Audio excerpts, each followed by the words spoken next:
I didn't like the president's speech on January 6th either. I thought he was wrong to assert that the vice president in Congress can pick and choose which electoral votes to count. He was wrong to set such a confrontational tone in a politically tense situation. But what did he actually say? His exact words were, quote, "I know that everyone here will soon be marching over to the Capitol building to peacefully and patriotically make your voices heard," unquote. That's impeachable? That's called freedom of speech. Now, he also threatened to oppose candidates in future elections. And by the way, that was directed at Republicans like me who'd resolved to uphold the constitutional process and protect the Electoral College. Well, so what? That's called politics.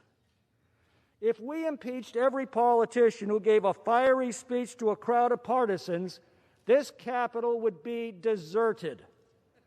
That's what the president did. That is all he did. He specifically told the crowd to protest peacefully and patriotically, and the vast majority of them did. But every movement has a lunatic fringe. Suppressing free speech is not the answer.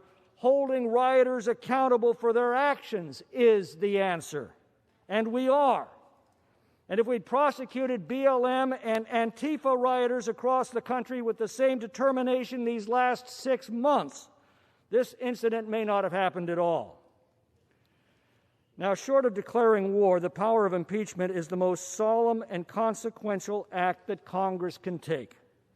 To use it in this manner, in the heat of the moment, with no hearings, no due process, many members phoning in their votes after a hastily called debate, exactly 1 week before a new president is to take office, trivializes this power to the point of caricature. The Democrats have won everything in sight: the House, the Senate, and the presidency. In a republic, that calls for magnanimity by the victors. Only in a banana republic does it call for vengeance. Benjamin Franklin warned us that passion governs, and she never governs wisely. In our passions this week, we've set some dangerous new precedents that will haunt us for years to come.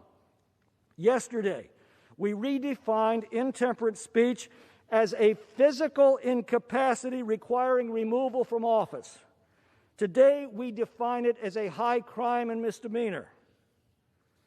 Well, the moment any member of this body gives an impassioned speech and the lunatic fringe of their movement takes license from it, be prepared to answer to this new precedent that we established today.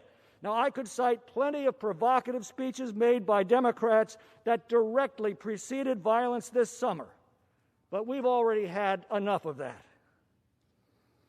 After 600,000 Americans had perished in the Civil War, Abraham Lincoln appealed to the better angels of our nature. He said, "With malice toward none, with charity for all, let us bind up the nation's wounds."